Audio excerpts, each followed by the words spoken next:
whakarongo ki te tangi a te korimako. Kōrero flowing out the hook of force. Kaupapa relevant, kaupapa out of bounds, kaupapa exigent, kaupapa paramount.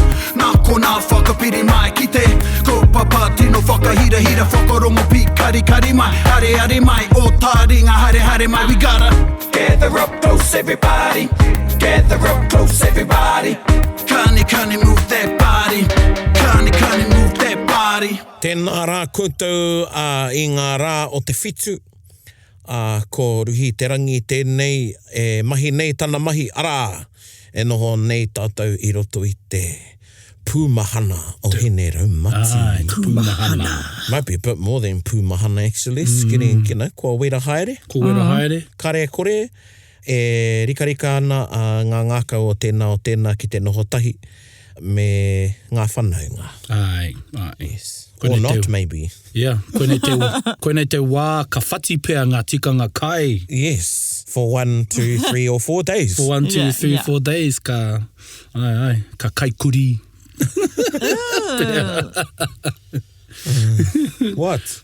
I don't know what that means, but... You just eat with no thought. You just... Ano nei he kuri. Yeah. Hare te mea ka kai koe i te kuri. Yeah. Okay, yeah. Mana. Thank you for clearing that up. Thank you for clearing that up. Anei anō mātou te tokotoru nei, ko hau, ko praone, ko... Erica. Ko te puaheiri. E whakapāho atu nei, e... Huro Hawaiki. Huro Hawaiki. E whakapāho atu nei ko nei te ipurau, ki te wānanga o te roa anei, te taone piki auahi Bustling Metropolis of Te Awamutu. Te Awamutu. There you go. And kupu e te iwi, but before we get into that, anei te kiwaha. Kia koe te puahiri? Tō meho. What? Tō meho. Tō meho? Tō meho. Tō meho? Tana meho. Tō korua meho. Oh, pai. Koina. Pai.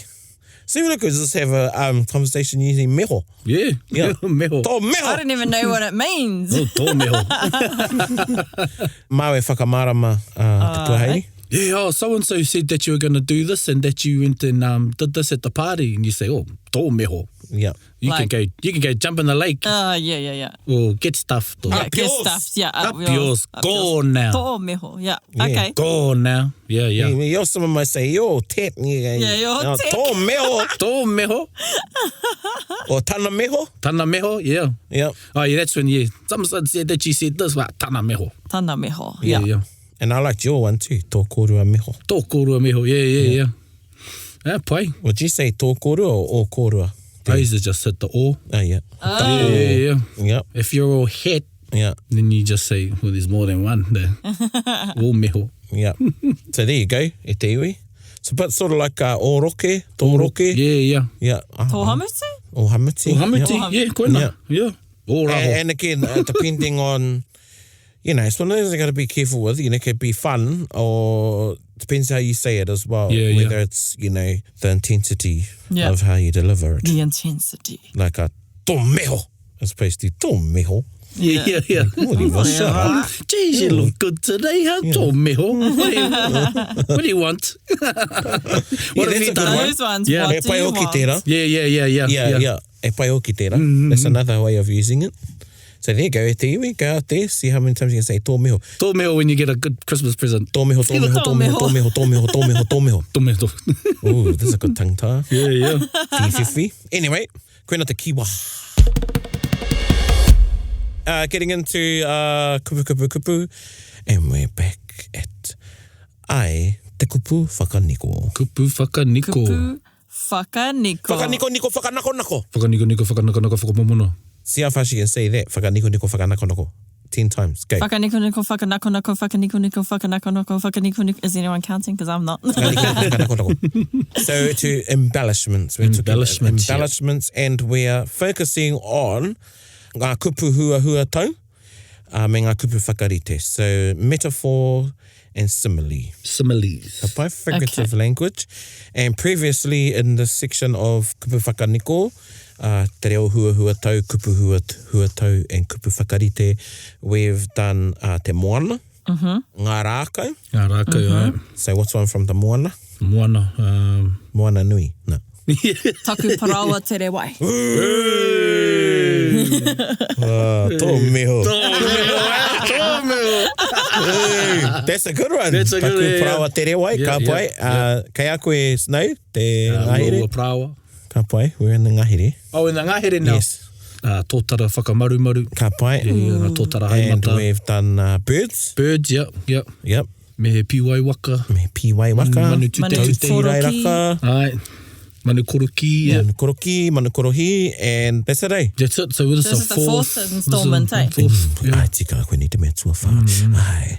And we are looking at different types of kararehe, even though we've talked about kararehe, so animals. So Erica referred to, she said one, taku parawa te rewai. Hey, a whale is an animal. Whale's an animal. It's a mammal. Engari, that was in the context of the ocean. So we're going to be sort of talking about different kararehe that may not have made the list in the ngahere list and the moana list and the manu list. And but we're not going to talk about manu because we've done manu. Ka pai. Nō reira, koina. And again, he timo kai e nei, he nui nā kupu whakarite. Ai. And again, I'm going to refer to ngā mōteatea, so any of the volumes of mōteatea, if you want to get more into learning Kupu Whakaniko that you can use, research the ngā mōteatea volumes by Apira Nangata and Pei Te Huri Nui. And you've also got Ngā Waiata Te Māori by Margaret Orball and Māori Poetry in Surrey. I don't know the author of that one, but that's a good book. E hoko nā tonu tiana ngā puka mōteatea? Yes. Yeah. You can get the mōteatea. They republished them. Oh, yeah, cool. Yeah. So, Like on Book Depository, I was looking it up. It's 4 days till Christmas, Mum. Or whoever. As you look up longingly, Yeah. wishfully. And the other one too is ngā pepeha. Ngā pepeha, ngā Tēnā. That's a great... Tipuna on the title on there. the By Neil Grove and Sir Hirini Mokomi. And Māori Proverbs read by, again, Sir Ti Mutikaritu. There you go. That's a good start if you want to have a look. Yeah, great resources, man. Yeah. And they're puka you can keep going back to. Yeah. Pick up, put down, pick up, put down, put down. Because the way they categorise it at the back, you can really look for, say there's a certain element you want to talk about or a situation, you can find them in there. Yeah. And the other one is, if you've got, like, sometimes I just like to sit down with my Williams dictionary for a couple of hours. You know, a bit of light reading. And going through the pages of the Williams Dictionary of the Māori language, you'll find lots of kupu whakarite in there. Oh, yeah. Yep. Oh, yeah. Oh, yeah. Mate, what you want to... The next thing, for your real geeks is get it in PDF. Oh, mate. There you go. You just have it searching. Have it on your komeputa. Yeah, komeputa. And so anyway, I could go on actually. So I won't. Engari, let's start the ball rolling with, I think we're going to start with te kuri. Te kuri, aye. Yep. We hear quite often. We shouldn't, but... And again, not all kupu whakarite are a mihi. Aye, yeah. So for instance, this one, a fiore hume. Fiore hume, yeah. Fiore hume. Fiore hume. Fiore hume. So this is when a dog cowers, and you know how the dog's tail goes between its legs. Goes under his bum. Tucks it up. When the kuri cowers. So, Fiore hume is kupu whakarite when you're comparing somebody to that, to the... Whether it be a coward, so a coward. Lack of courage. A lack of courage, yeah. Yep. Yeah, like if you have to go to a hui and something has to be said, koe e fiore hume. Yeah. Like, I pehe te mahi ka hoki fiore hume mai te tangatara. Yeah. Like, I hoki fiore hume mai koe tō meho. Tō meho. Yeah. The other thing is, like I'm just looking at our kupu whakarite for these manu and animals and kuri now, they're actually quite forgotten or you don't, and these are pretty old sayings and so they understood the behaviours of animals and wildlife. Yeah. And so, the Māori kuri, is that ko mate noa tu taua momo kuri? Yes, the kuri so Māori. Yeah. And there's a kōrero I roto i a Ngāti Rereahu, Ngāti Mania Poto. Ko wareware te ingoa o te kurira. but it was a famed dog. Oh, yeah. And it was the last kuri Māori within Ngāti Rereahu. So they had a tangihanga for it. Wow. Oh. Like a proper tangihanga Yeah. for this kuri. And the place where the whare nui or whare mate once stood holds the name of this kuri. Wow. Yeah. And you know, I rangatira tonu ngā whakaro, there's lots of whakaro about kuri. And kōrero about kuri roto i te ao Māori. You've got pōtaka tawhiti nui, te kuri tamate kapua in Whakatūria. Oh, true, That was eaten by Toi. But Toi, yeah, that's in revenge for the taking of the breadfruit. Then you've got the kuri of Tūrongo. Waitete. Waitete, and then you've got, there's, every iwi has kōrero about kuri. They factored largely in a lot of our kōrero. And then, you know, some of our finest cloaks. Dog tail.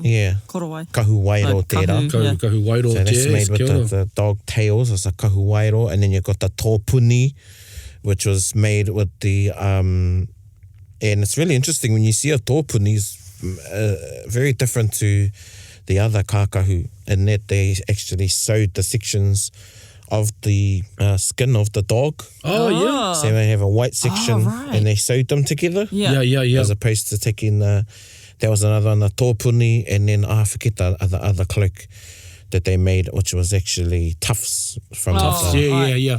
That's quite a meticulous job. So it wasn't like the kuri was seen as a bad animal or cowardly animal, just in this instance of what our kuri acted with its tail going under he whiore hume. That's a cool one.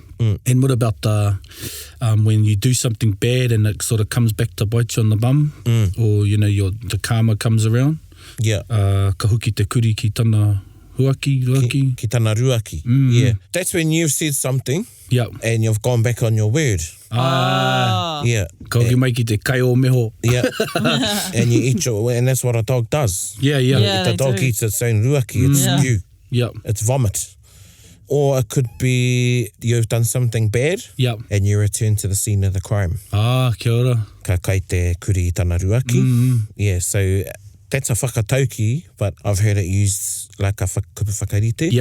When someone's gone back on their word and someone said, ka kai te kuri i tana ruaki. Kia ora. I used it once with somebody and I'm very careful now with it, because if I used it with a good speaker of te reuhere and an understanding not only of te reo Māori, but our Māori world, they wouldn't get offended. And I used it on Facebook once with somebody. And they went back on their word. They differed, and then I said, ka kai te kuri i tana ruaki. And they got all offended by it and said I called them a kuri and They didn't know. But they didn't know the thing about it.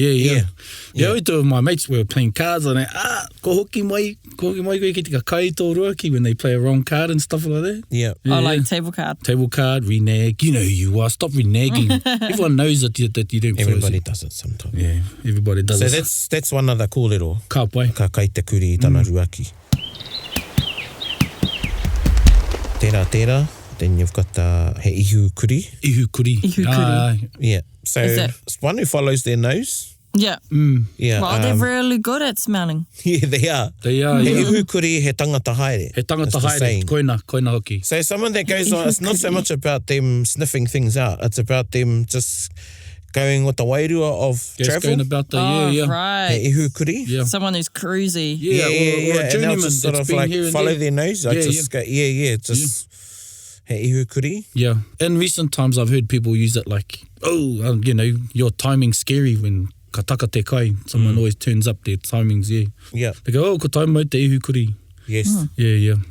That's originally for the person that journeys. That goes out and And then you've got tangi kuri. Tangi kuri, This is crying without any reason. So he te tangi kuri noi ho koe. And, you know, our dog Tintin, he was tangi kuri one. He was doing a tangi kuri. And I said to him, kei te tangi kuri noi o koe. And then I cracked up laughing. Because I'm like, well, he is a dog, you know. It was like a double, not a pun, but I don't know what you call that situation. Is that a double entendre? So tangi kuri is when you're sort of like crying with no reason. And can be doing something without a reason. Like tangi kuri, I mahi kuri noiho. Oh, yeah. So I just done it. I've just done it. Yeah, without any sort of thoughts. Yeah. Yeah. So koina e tehi kupu whakarite no te ao te kuri. No te ao te kuri, yeah. E ne tika tau e mea no mo ira waru, kore wari au. Yeah. But it's about, being... I'm adding these to my kete. Ka pai. You might practice them on your dogs. I might. Yeah, well, there you go. Oh, yeah, my dogs love doing a bit of tangi kuri. Yeah. And I think when we... Koko kuri. don't want to go too much into that kaupapa, but I remember when we talked about tohu. Aye. And I think I brought up about how kuri... There were tohu around kuri as well. There were tohu around kuri, yeah. Or sometimes... They were sleeping. Yeah, the ngawi o te kuri, and some, you wouldn't see them, but you could hear them. Yeah. So ara te kuri. Ara te kuri.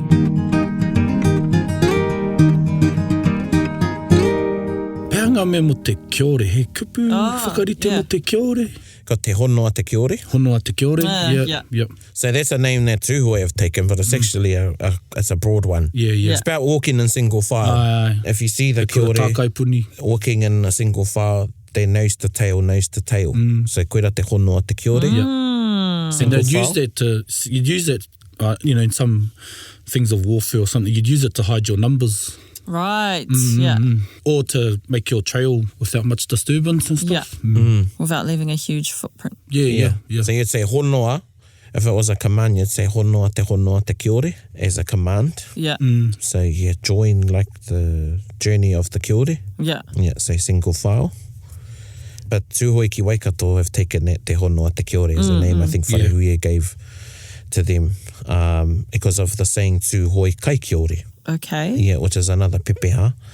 Because again, I heard somebody mihi to someone from Tūhoe with that, and that particular person with Tūhoe whakapapa didn't know that kōrero about Tūhoe kai kiore. Yeah, because the bush kiore was a delicacy. Oh, yeah. Oh, mate. okay. Yeah, koina te engari he pepeha ke tērā. Yeah, so if you've got bush kiore Nuggets. yeah, I want to try some. There's an old wakahuia, That's right. and they're cooking kiore in their own fat. Yeah. Oh, really? Motu kiore up north. Motu kiore, yeah. That's it, they're doing it when they call Kaumata up there. There's a poke on out west Taupo called poke kai kiore. Oh, yeah. Yeah. Yum. I'd have a try. Yeah. I'm sure they, as you said, they cook them in their own fat, and they're mostly vegetarian. Yeah, well, they eat the berries, and lived in the trees, so, they're clean kiore. Yeah. And then there's a mehekiri kiore. Mehekiri kiore, yeah. Mehekiri kiore. Yes, talking about something that's as sleek Oh, okay. as also a kōrero about fine weaving. Aye. Ah. Yeah, very, very fine weaving. Yeah. Yeah. Like those really nice muka kite. Yes. Yeah. It's beautiful. And the sheen it has on it because, the fibres are just so closely woven together. Yeah. Yeah. That's cool, mehekiri kiore. Pea te ua kiore. Ua kiore, your muscles are as big as a kiore, or small, I should say. Smallest, yeah. Weakness. Ua kiore. Kaua ua kiore. Yeah. Is a opposite to ua prawa. Oh. Covered in the moana segment is having big muscles like a whale. Yeah. So being strong like a whale, strong, as opposed to ua kiore. Not strong. Yeah. So you got little muscles. Yeah. And then you got manawa kiore. Manawa kiore, yeah. Manawa kiore is when somebody's out of breath when they're dying. Oh, okay. What a manawa kiore. Yeah. They're squeaking. Yeah. Their breath is like squeaking. Oh, wow. So Or you could say, that's if you're comparing a person to te manawa kiore. So manawa being the breath, heartbeat. Or you could say, kua manawa kiore tērā kaupapa. Yeah, it's on its last legs. Yeah, it's on its last legs. Yeah. Or, you might be in a game of golf or whatever, you're like, Not you're going dying, to, you're going and it's, bro, kei te manawa kiore. Kei te manawa kiore, mate. Kei te manawa kiore. You're on your way out. Yeah. So, koina tētahi anō, e te atu kōrero mo tērā kararehe. Yeah, I remember there was one when they're kiore. stuck in a trap. Oh, Jesus, I'll have to look it up if I'm...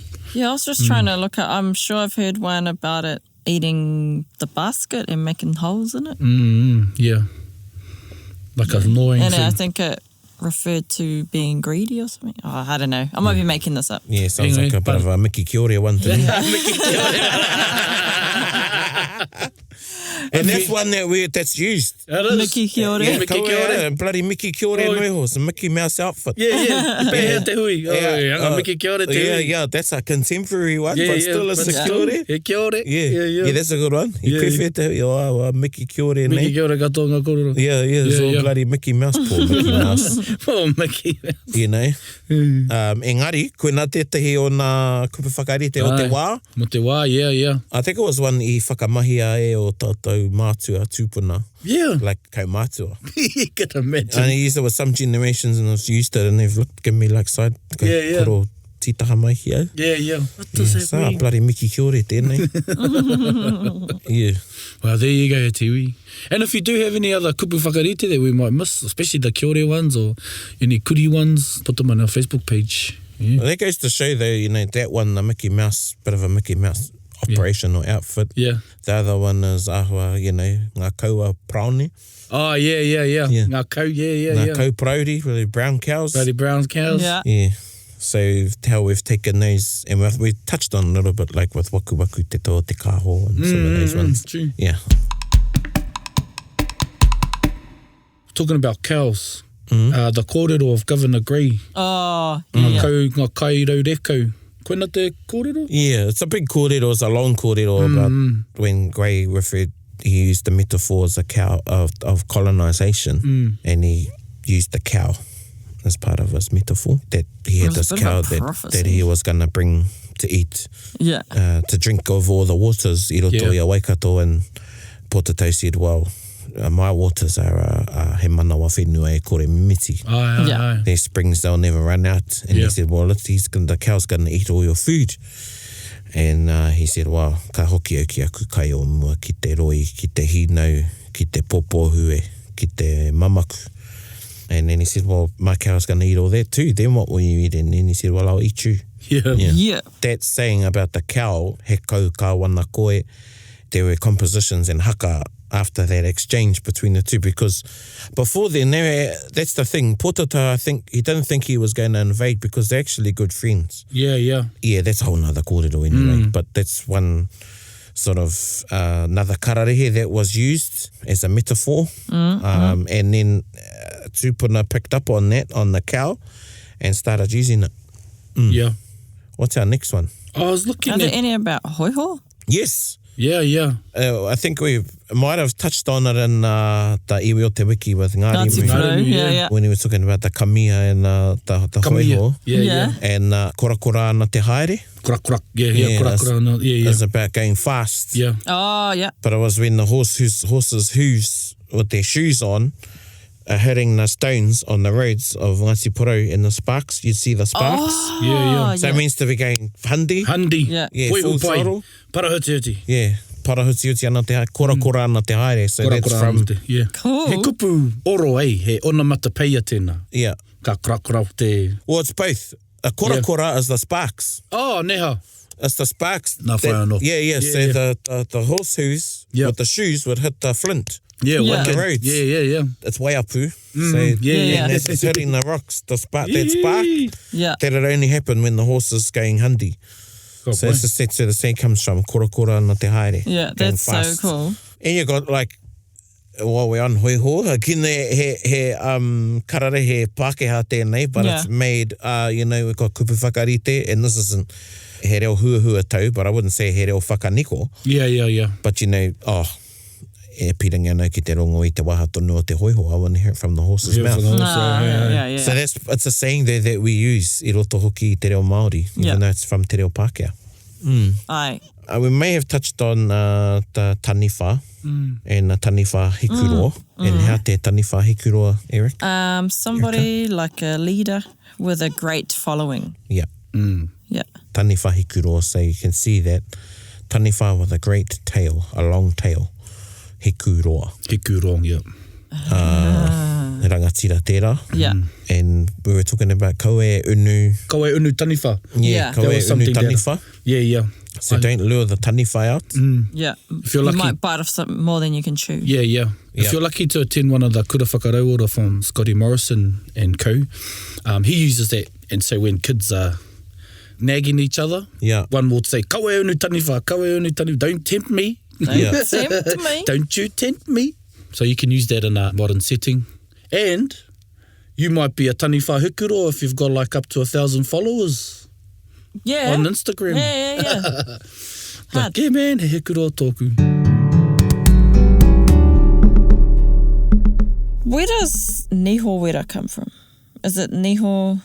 Yeah, it's not from the taniwha. Oh, okay. That's a lavish cook. Okay. So it's a bit lavish with how they go to there's no expense. No No expense. expense with the... Yeah, they just lay it on thick. Okay. He niho wera. He niho Tērā. wera. Yeah. Another type of ringa wera. Ringa wera, yeah.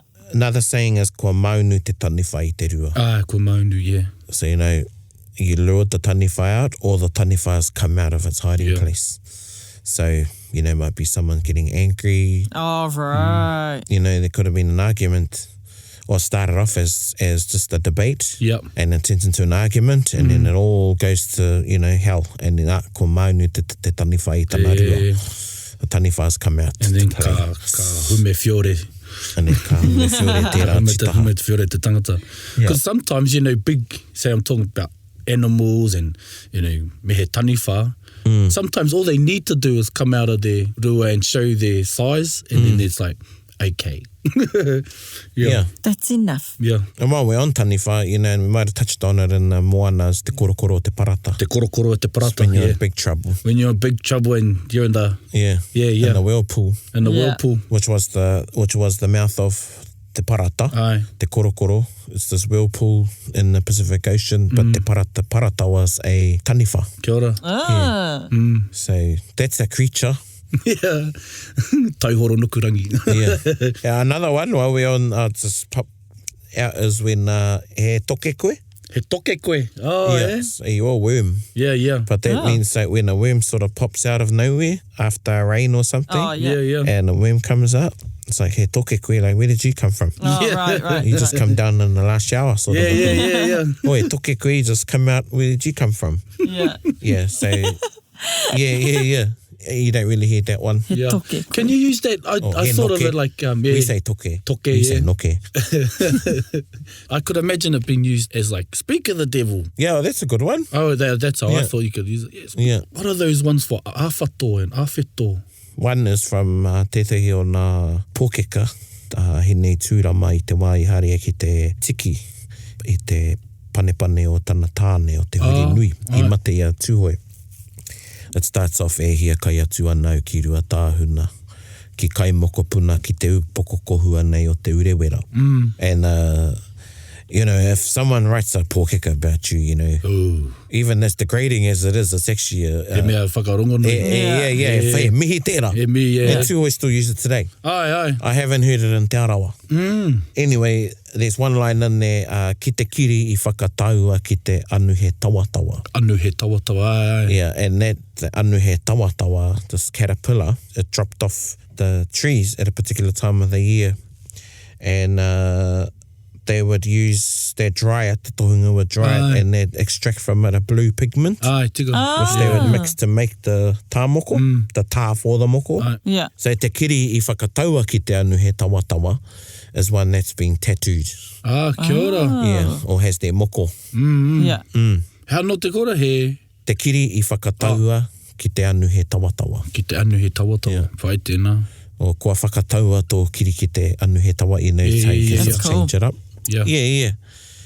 And then you got, while we're on there, he iti te mokoroa. E ti te mokoroa. Whai Yeah. tēnā. Nāna I hingai, whatever, ko te wherākau. Ki te kahikatea. Te kahikatea. So it's this little grub, Yeah. mokoroa, that eats the kahikatea tree. Yeah. Takes its time, but the kahikatea Eventually, tree yeah. falls. Like, how te mata iti o Yeah. te toki mata He iti. iti te matakahi. He iti te matakahi koina. Yeah. You are a big, big tree. I am You're a small axe. Yeah. So somebody that's, can overcome something great. Yeah. Koenei te mokoroa. Ka pai. And ko wareware I te mea mo te āwhato. Āwhato kai painga. Yeah. That's what I'm seeing. O ka mahi te āwhato hohoni painga. Yeah, kare, tino mohi ana ki te rai a te whakamārama. Ko tana whakamārama, ko te āwhato e timo ana I ngā kai. And it's likened to a person who goes around say you're at a hakari and there's a person going Picking. around the tables, picking this and that from each thing. Yeah. Yeah, so it's a bit of a hoha thing. Yeah. You know. Playing with your food thing. No, they're going to take kai Yeah. from each table. Yeah. Say, Yeah. you know how in hakari Yeah. and Being sometimes like there's real cups of... picky and annoying. Or no, say there's like cups of kina and they're like going around picking up, Yeah, no. Oh, no. going around to, oh. I don't even see that. They get slapped. Yes, yeah. Not a real one in TV, but you know what I mean. Yeah. Yeah, kararehe anō tērā. What about, is there any about te puru? Well, going on to that, you know, the haka, and that's where there's, you know, because when I've talked to people from Tuhoe about the haka te puru, Timothy says it should be te puru. Te puru, yeah. Te puru. Yeah. Yeah. Not te puru. They're not actually talking about a bull. They're talking about a person, isn't it? It's talking about te puru. It's plugging something up. Plugging something out. Ah. Yeah. Yeah. If that's what you're talking about. The, Yeah. The haka. Yeah. Yeah. Again, though, it fits in with the, whether it's a bull or a cow, it fits in with that kōrero that Pōtatau had with Kawana Krei.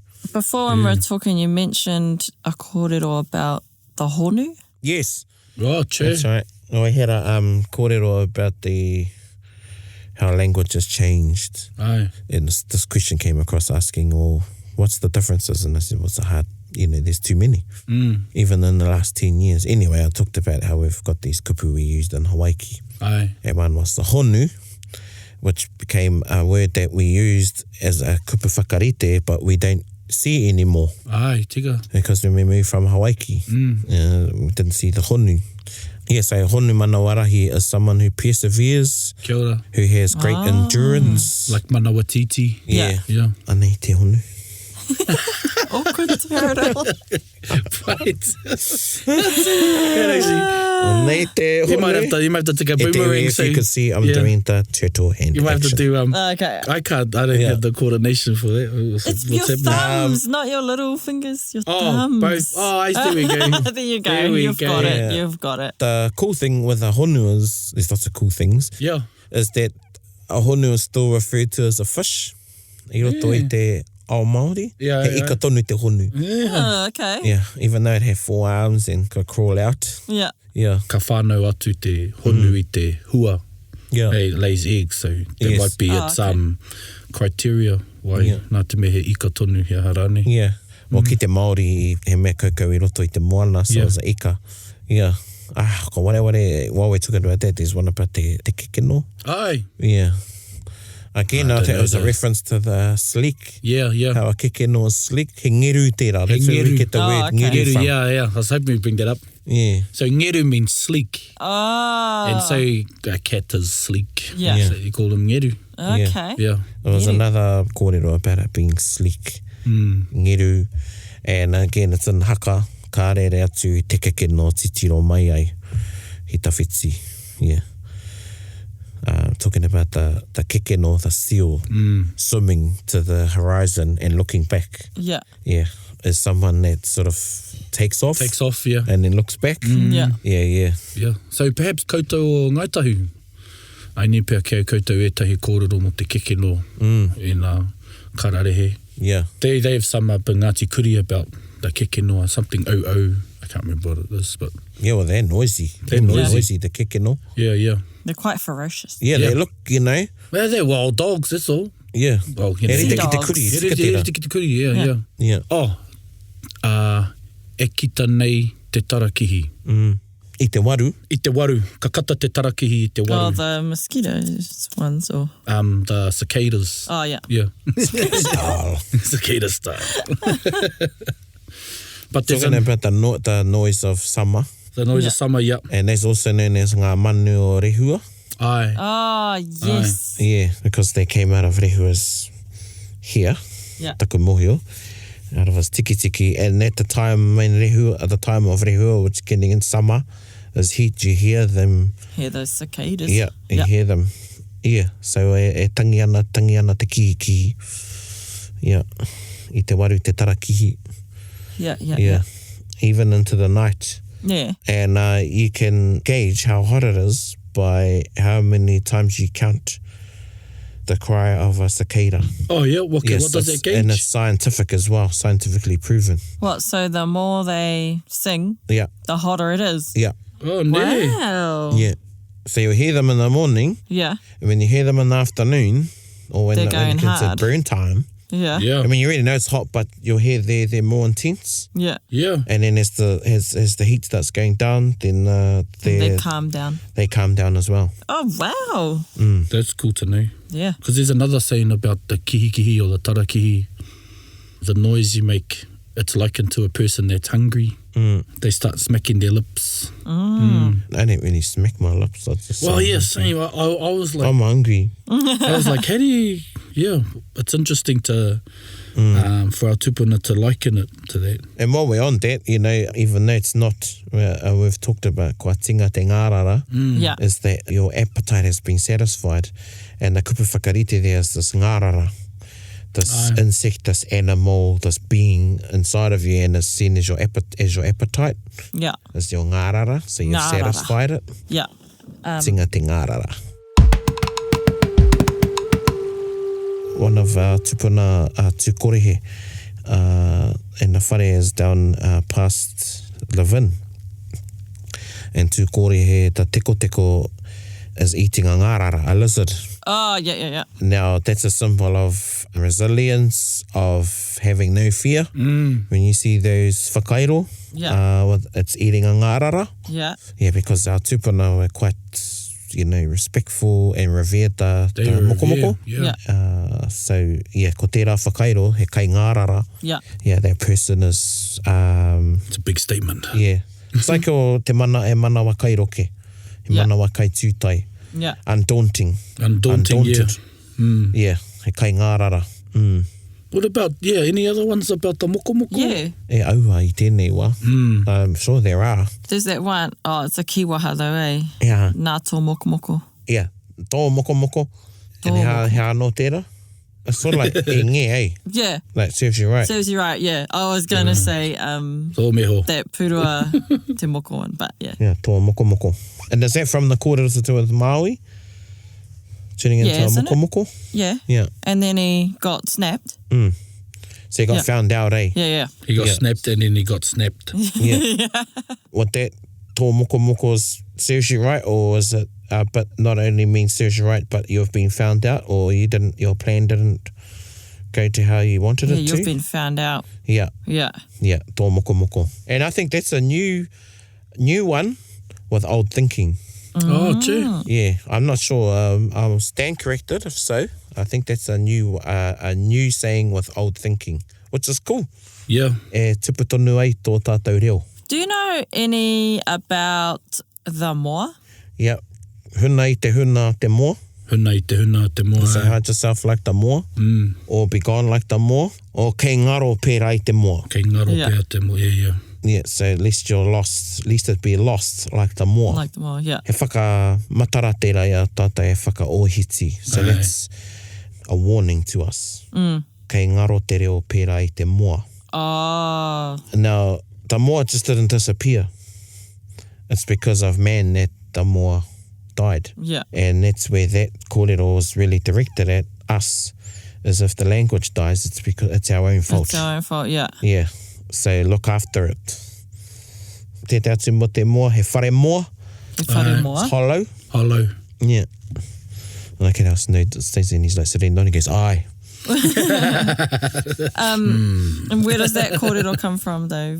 Hollow.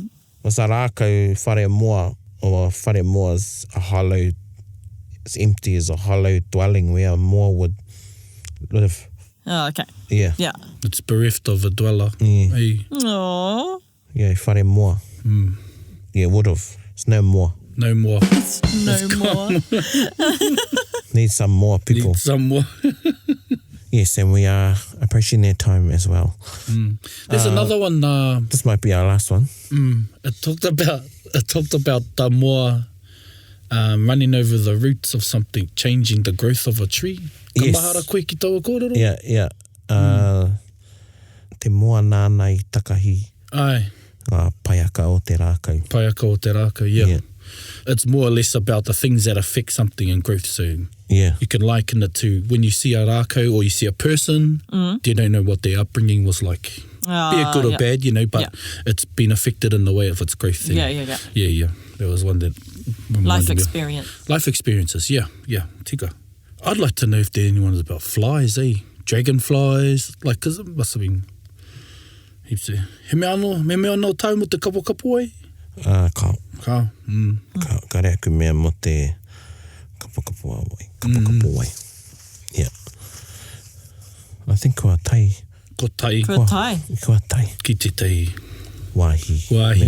Me mutu. Konei. I tēnā o te kimi nao. Ko tai ki te manawa ki ore tanga o tēnei kōrero. Kua manawa ki ore tēnei kaupawai o. Kua manawa kōrero. Kei Miki ki ore. Yes, kei Miki ki ore noi ho ngā kōrero. And it's definitely not kora ana te haere. Nei. Kua eke ki tōna taumata. I runga i tērā, ka huri ki tā tātou waiata, te waiata o te wehi.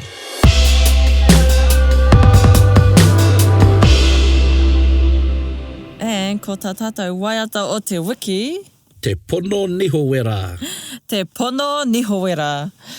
So, and is this from the... This is from Ko Te Reo Kia Wana, from Te Panekiretanga o Te Reo's waiata compilation. Would this one be a good waiata tautoko for like mihi ki te ringawera? Yeah, these songs are to mihi to te whare o te ora, te whare o rongo, to ngā ringa hāpai o te manaakitanga. These are for the ringawera. Yeah, so I wouldn't advise you to use these on the marae, by the way. You'd use them to support your mihi to the cooks or to the people that showed love through kai and hospitality. Showed love through kai. For the nihowera. So koina te nihowera. So whakarongo mai ra. E whakamana watu nei E te pono nihowera Ano te ranea Ano te humi O tahu aroa Hei whakawheti ia takapu Te ki ai he makiha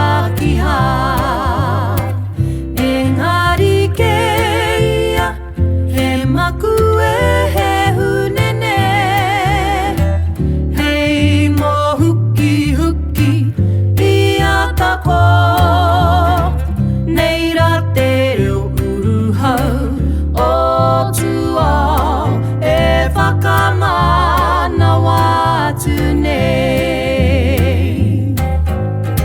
E te pono nihowera Ano te ranea Ano te humi O tahu aroa Hei whakawheti ia takapu Te ki ai he makiha Engari ke ia he maku e he hurene Hei mo huki ia tako Nei ra te reo uruhau o tua E whakamana watu nei E whakamana watu nei Ano te maku e, ano te hunene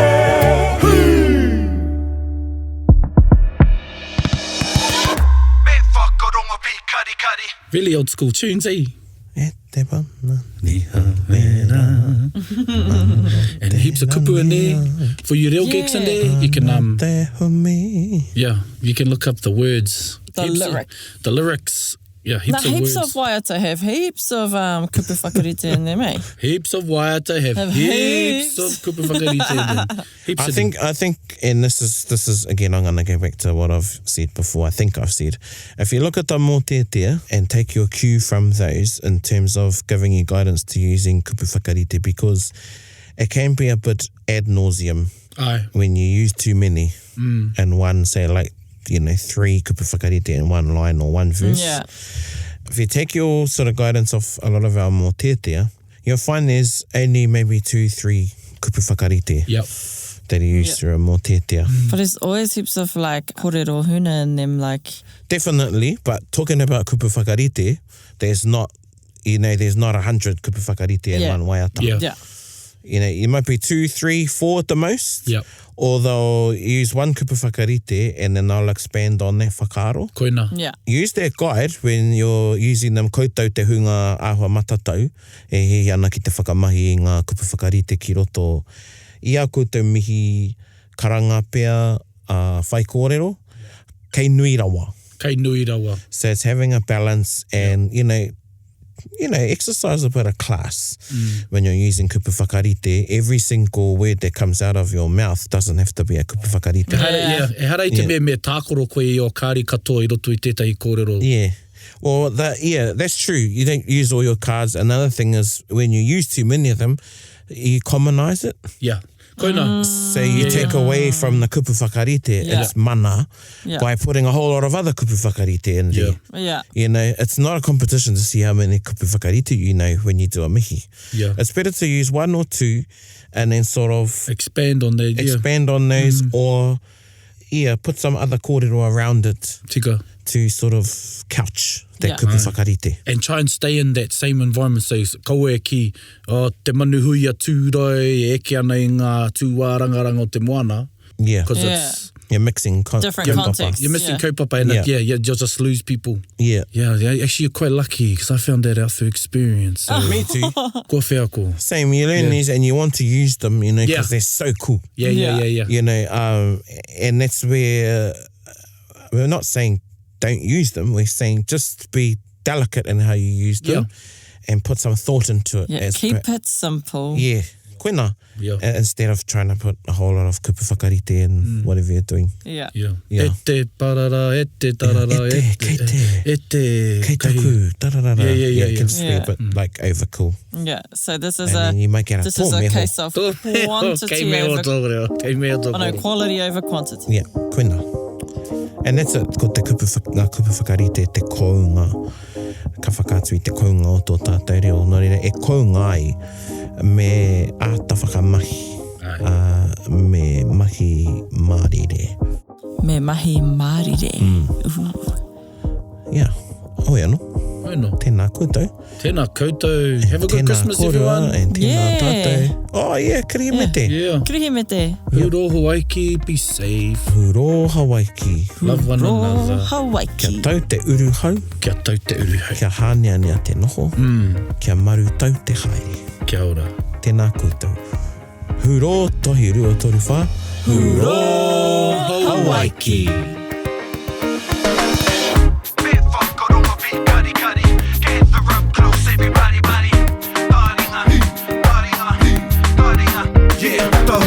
Yo, whakarongo ki te tangi a te korimako. Kōrero flowing out the hook of force. Kaupapa relevant, kaupapa out of bounds, kaupapa exigent, kaupapa paramount. Nā kona whakapiri mai ki te kaupapa tino whakahira whakarongo pi kari mai. Hare mai, o Taringa hare mai. We gotta gather up close everybody. Gather up close everybody. Kani move that body. Kani move that body. Taringa. He mea tuku nā te wānanga o Aotearoa, nā te māngai pāho I tautoko. To listen to more episodes, search for us on your podcast app and subscribe. Taringa, whakarongo mai.